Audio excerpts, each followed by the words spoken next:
Ora viva, aqui estamos de novo com a continuação do programa Autodeterminação. Hoje vamos falar o que dá força a uma causa de autodeterminação e ela chama-se legitimidade. O que é que isso quer dizer? É que vamos falar hoje. Espero que tenha boa disposição, que nos acompanhe e que partilhe o máximo que puder para que outros cabindas, e não só o mundo afora, possa um dia simpatizar com a nossa causa, possa acompanhar e partilhar com mais pessoas. Tanto, como dizia, hoje vamos falar daquilo que dá força a uma causa de autodeterminação. A causa sem um propósito não é uma causa. E uma causa sem legitimidade também não é uma causa. Tanto, o que dá força a uma causa da autodeterminação é a legitimidade daqueles que fazem a causa funcionar ou que tendem a defender a legitimidade do povo, que tendem a trazer ao conhecimento do mundo as aspirações do povo, de quem eles lutam. Porque quando falamos de legitimidade, estamos a falar do direito moral e político, né, de ser ouvido e levado a sério pela própria população. O que quer dizer que quem faz a revolução tem que ser legítimo, tem que conquistar essa legitimidade. E é um processo para isso. O seu comportamento, o que faz e como luta, o que respeita, os valores que apresenta, faz com que o povo lhe dê ou não essa legitimidade. E nós vemos conciliar isto há tempo, continuamos a conciliar, vamos continuar para que tenhamos a legitimidade de levarmos a causa adiante, sem impulsos, sem emoções, mas com a maior responsabilidade possível, que é o recomendável. De outra forma, não é possível. De outra forma, não é possível. Portanto, nós sabemos que o processo de autodeterminação temos vários elementos que compõem o processo, ou que dão a força para que ele prossiga e funcione como se espera. Porque neste processo vamos encontrar os indecisos e vamos encontrar os observadores externos. São vários. E dizemos mesmo que é diferente, por exemplo, de ter razão e, do outro lado, também diferente de ter poder. São duas coisas diferentes. Há pessoas revolucionárias que, de tanto fazer a causa, ela torna sua, mas depois, através do seu comportamento, como disse um pouco lá atrás, pode-se perder e perder legitimidade pela forma como o faz. Não quero aqui levantar uma questão que possa ofender sensibilidades num outro país, mas nós estamos lembrados a causa do Dr. Jonas Savimbi, não é? Que, na minha opinião, isto é minha opinião, e eu acho que as pessoas não são condenadas por emitir opiniões.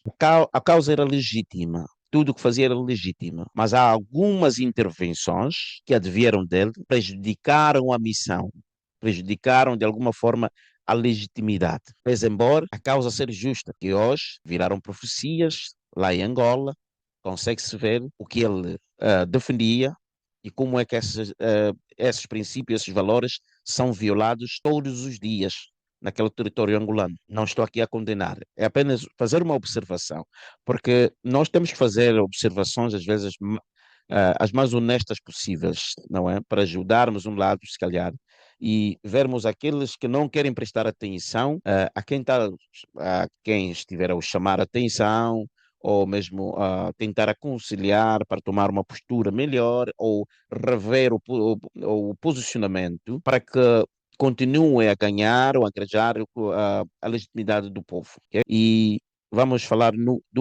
quer dizer, de algumas dessas diferenças.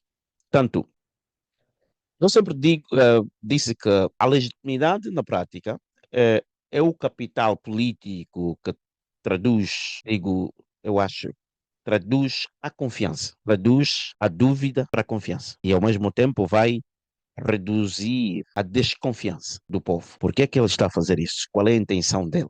Será que ele de facto é determinado pela causa ou tem outros interesses? Portanto, a legitimidade é que te vai conferir este caminho livre, aberto, que vai ajudar a montar a sua estratégia psicológica e trazer o povo para o seu lado. Porque quando o povo perde ou reduz a desconfiança sobre o político, o revolucionário, a tendência é aderir ou apoiá-lo direito ou indiretamente no projeto que estiver a fazer, em prol da causa de todos. E outra coisa é que a legitimidade vai aumentar o seu apoio sustentável, não apenas emoções passageiras. Alguém que veio fez o like, gostou, depois, mais tarde, quando tiver a precisar para demonstração de força pacífica, esses já não estão lá. Então, tem o político, um revolucionário, nas nossas condições, por exemplo, em Cabinda, tem que ter cuidado dessas coisas para continuar a merecer a atenção do povo. É extremamente importante. Não me leva a mal, porque nós às vezes interpretamos mal as coisas, quando a intenção, a nossa mensagem é outra. Ao invés de atacarmos o mensageiro, se calhar prestarmos atenção ao que ele traz. Isso é o que pedimos num processo de autodeterminação, porque essa legitimidade vai facilitar a criação de alianças, vai proporcionar a proteção da própria causa quando há crises, provocações ou mesmo cansaço social. E nós temos provocações de Angola contra os cabindas, e nós temos o cansaço social. O que é cansaço social? O povo em Cabinda quase que já não acredita, de tanto esperar 50 anos a esperar que alguma coisa acontece. Hoje parece que temos que ir atrás, sobretudo essas de 90, dos fins de 90, ou mesmo princípio de 2000, até aos dias de hoje. Estão perdidos, estão todos cansados socialmente. Então, busquemos uma fórmula para trazermos essa gente toda de volta à causa, para que percebam que teriam tido uma sociedade melhor, um país melhor, se não fossem anexados a Angola. É importante que a gente traga isto. É importante que esse exercício seja feito. Então, quando há aconselhamento, ao invés de atacarmos os mensageiros, vamos reavaliar o nosso posicionamento, porque ela pode nos ajudar. Por isso, dizemos: você que faz política em Cabinda, revolução em Cabinda, enraizado ao nacionalismo, mantém-se excelente, comunica-se bem com os outros, trata bem dos outros, perceba o contexto, as circunstâncias e tudo mais que envolve a causa. Busca parceiros e, sobretudo, busca aquelas que têm a coragem de aconselhá-lo, não aquelas que apenas conformam a sua visão, o que você diz. Porque a legitimidade é o capital político mais valioso de um revolucionário. O Che Guevara levou tanta gente consigo por ter acreditado, por ter consentido ou demonstrado, aliás, a legitimidade. O Castro, a mesma coisa, e tantos outros. Então, é necessário que a gente acredite, primeiro, no que fazemos. Se acreditamos no que fazemos, temos que acreditar que tem pessoas com outras opiniões, e essas opiniões, se bem aproveitadas, podem não enfraquecer a causa, mas alavancar a causa, ajudar a causa. Vamos repetir e reiterar mesmo que a legitimidade é o capital político mais valioso de um revolucionário. Por que dissemos isso? Porque se formos analisar a legitimidade, não é? Ela tem sempre três públicos. Uma causa da autodeterminação não vive só de quem já concordar, não é? Já concordou, ele aceita que seja assim. Não, não. Porque a legitimidade constrói-se perante três grupos, como já disse. O primeiro grupo é o apoio direto, aquilo que chamamos a base. Este é o primeiro grupo. Há quem pensa que num processo político ou diplomático, ou seja, um processo de direitos humanos e político-diplomático, tens que ter apenas a base. A base é o apoio direto.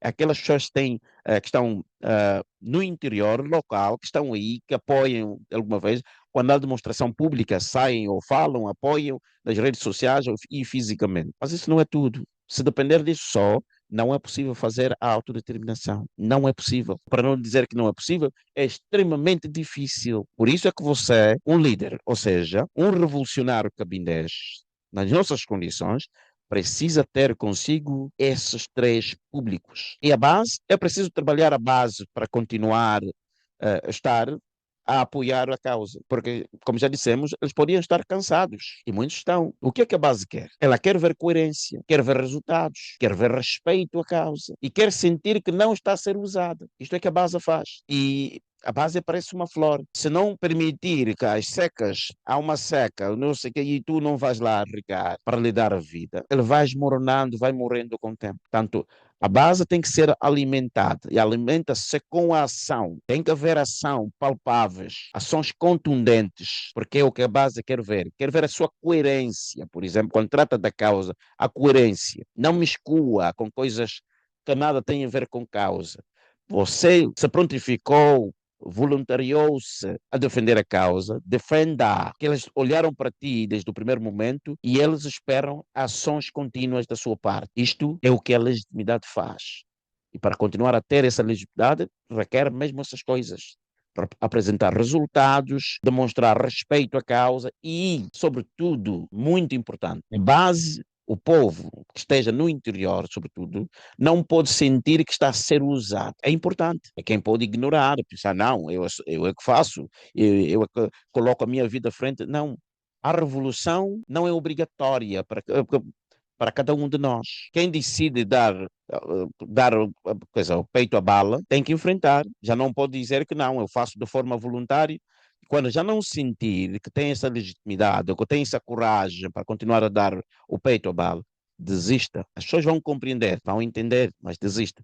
Só não continua a fazer transparecer que está a fazer o trabalho, mas o povo continua a entrar no cansaço social por falta das ações vindo do outro lado. Isso é extremamente importante. Então, alimenta a sua base, que é o apoio direto que tem do povo, com coerência, resultados, respeito e, desculpa, deixá-los sentir que não estão a ser usados. Temos um segundo grupo, aqueles que politicamente normalmente chamam-se os indecisos, não é?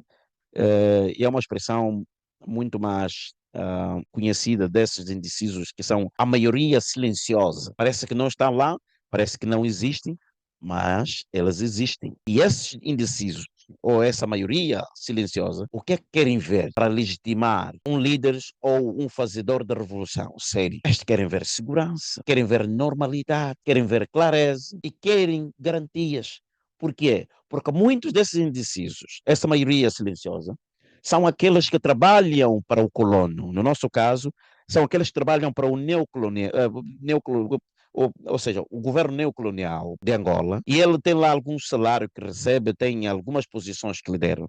Ele sabe que ele não é angolano, mas para garantir o emprego, ele tem que aceitar esta posição. Quando vê, por exemplo, lá dentro, a assassinarem pessoas, a mandarem ir atrás de alguém que vai ser silenciado através de envenenamento, acidentes programados, desaparecimentos programados, execuções sumárias, ele sente, dói, chora por dentro, mas não pode lacrimejar para não desvendar a sua verdadeira essência, o seu sentimento pela causa cabandesa, pela autodeterminação, as suas aspirações para a autodeterminação. Ele chora por dentro, hoje, mais um que vai ser tirado. Oh, meu Deus, eu impotente, o que é que faço?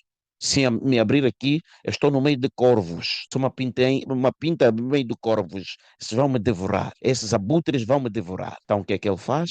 Mantém-se silencioso. E ao manter-se silencioso, ele se torna indeciso. Saio, fico, se sair, como é que continuo a sustentar os meus filhos? Como é que vou? Ele já viu, já soube, já acompanhou o assassinato e envenenamento de muita gente. Mas como é que eu asseguro a minha própria, ou seja, como é que eu vou reter a minha própria segurança? Como é que eu crio normalidade para a minha vida? Sabendo já os modus operandi do regime neocolonial a que faz parte. Então é muito complicado. Sim, são esses que normalmente fazem perguntas do tipo, digo, tu vai melhorar a minha vida ou vai criar mais caos? Por que é que ele vem com essas perguntas?